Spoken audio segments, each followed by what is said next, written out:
Okay, so here we're looking for chemistry equipment pictures. We have a lab coming up. I wanted to learn about their materials. I can click on this, go ahead and go to my crop tool,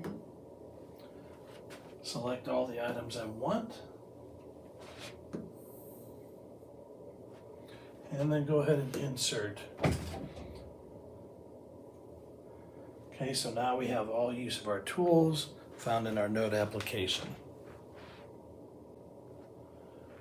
So from here, we might want our students not to know the names. We want to have them guess. We can come down here, pick a shape,